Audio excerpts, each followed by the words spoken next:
Welcome to my channel Nikki says. ಒಂದು ನರಿ ಆಳವಾದ ಬಾವಿಯ ಪಕ್ಕ ನಡೆದುಕೊಂಡು ಹೋಗುತ್ತಿತ್ತು. ಅದು ಕುತೂಹಲದಿಂದ ಬಾವಿಯಲ್ಲಿ ಇಣುಕಿ ನೋಡಿ ತನ್ನ ಪ್ರತಿಬಿಂಬವನ್ನು ಮೆಚ್ಚುಗೆಯಿಂದ ದೃಷ್ಟಿಸತೊಡಗಿತು. ತನ್ಮಯವಾಗಿ ತನ್ನ ಪ್ರತಿಬಿಂಬ ನೋಡುತ್ತಾ ಮತ್ತಷ್ಟು ಬಗ್ಗಿತು. ದಡಾರಂತ ನರಿ ಬಾವಿಯೊಳಗೆ ಬಿದ್ದಿತು. ನೀರಿನಲ್ಲಿ ಮುಳುಗದಂತೆ ನರಿ ಬಾವಿಯ ಸುತ್ತಲಿನ ಬಂಡೆಯನ್ನು ಭದ್ರವಾಗಿ ಹಿಡಿದುಕೊಂಡಿತು. ಅಯ್ಯೋ, ನಾನು ಇಲ್ಲಿಂದ ಹೇಗೆ ಹೊರಗೆ ಹೋಗೋದು? ಇಲ್ಲಿಂದ ನನಗೆಂದೂ ಮುಕ್ತಿ ಸಿಗೋದೇ ಇಲ್ವೇನೋ ಎಂದು ದುಃಖಿಸಿತು. ಅಷ್ಟರಲ್ಲಿ ಅತ್ತ ಕಡೆ ಬಂದ ಒಂದು ಮೇಕೆ ಬಾವಿಯಲ್ಲಿ ಇಣುಕಿ ನೋಡಿತು. ಅದರ ಉದ್ದನೆಯ ಕೊಂಬುಗಳು ಸೂರ್ಯನ ಬಿಸಿಲನ್ನು ತಡೆಯಿತು. ಅರೇ, ಬಾವಿಯೊಳಗೆ ಏನೋ ಮಾಡ್ತಿದ್ದೀಯಾ ಎಂದು ಕೇಳಿತು. ದುಃಖಿಸುವುದನ್ನು ಬಿಟ್ಟು ತಕ್ಷಣ ನರಿ ಮುಗುಳ್ನಕ್ಕಿತು.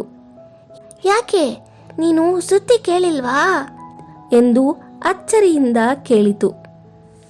ಯಾವ ಸುದ್ದಿ? ನಂಗೇನು ತಿಳಿದಿಲ್ವಲ್ಲ. ಅಚ್ಚರಿಯಿಂದ ಕಣ್ಣರಳಿಸಿತು ಮೇಕೆ. ಬಹಳ ಭೀಕರವಾದ ಪರ ಬರಲಿದೆ. ಹುಲ್ಲು ಒಣಗುತ್ತೆ, ಕೆರೆಗಳೆಲ್ಲ ಬತ್ತಿ ಹೋಗುತ್ತವೆ. ಎಲ್ಲರೂ ಹಸಿವು ಬಾಯಾರಿಕೆಯಿಂದ ಒತ್ತಾಡಬೇಕಾಗುತ್ತದೆ. ಮೇಕೆಗೆ ಚಿಂತೆಯಾಯಿತು. ಅದಿರ್ಲಿ, ನೀನಿನ್ನೂ ನನ್ನ ಪ್ರಶ್ನೆಗೆ ಉತ್ತರಿಸಿಲ್ಲ. ಮೇಕೆ ಹೇಳಿತು.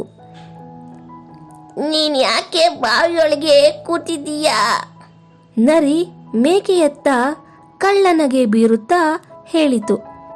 ಯಾಕಂದ್ರೆ ಬರ ಬಂದಾಗ ನಾನು ಮಾತ್ರ ತಂಪಾಗಿರ್ತೀನಿ. ಬರದಲ್ಲಿ ಬಿಸಿಲ ಬೇಗ ಏರಿದಾಗ ನನಗೆ ಮಾತ್ರ ಸಮೃದ್ಧವಾದ ತಂಪಾದ ಕುಡಿಯುವ ನೀರು ಸಿಗುತ್ತೆ ಎಂದಿತು. ಆಹಾ, ನೀನು ಉಪಾಯ ಬಳೆ ಚೆನ್ನಾಗಿದೆಯಲ್ಲ ಎಂದಿತು ಮೇಕೆ. ಹಾಗಾದ್ರೆ ನೀನು ನನ್ನ ಜೊತೆಗೆ ಬಂದುಬಿಡು ಎಂದು ನರಿ ಹೇಳಿತು. ತಟ್ಟನೆ ಮೇಕೆ ಹಿಂದೆ ಮುಂದೆ ಯೋಚಿಸದೆ ಕ್ಷಣ ಮಾತ್ರದಲ್ಲಿ ಬಾವಿಯೊಳಗೆ ಧುಮುಕಿತು. ಮರುಕ್ಷಣದಲ್ಲಿ ಅದು ನರಿ ಪಕ್ಕ ಬಂದಿತ್ತು. ಕಣ್ಣು ಮಿಟುಕಿಸುವುದರೊಳಗೆ ನರಿ ಮೇಕೆಯ ಉದ್ದನೆಯ ಕೊಂಬನ್ನೇರಿ ಅಲ್ಲಿಂದ ಒಂದೇ ನೆಗೆತಕ್ಕೆ ಬಾವಿಯಿಂದ ಹೊರಬಂದಿತು. ಅಯ್ಯೋ, ನಾನಿಲ್ಲಿ ಬಾವಿಯೊಳಗೆ ಒಬ್ಬನೇ ಸಿಕ್ಕಾಕೊಂಡಲ್ಲ ಎಂದು ಮೇಕೆ ಗೋಳಾಡಿತು. ನೀನು ಬಾವಿಯೊಳಗೆ ಧುಮುಕುವ ಮೊದಲೇ ಯೋಚಿಸಬೇಕಿತ್ತು ಎಂದು ನರಿ ಜೋರಾಗಿ ನಕ್ಕು ತನ್ನ ಪಾಡಿಗೆ ಹೊರಟು ಹೋಯಿತು.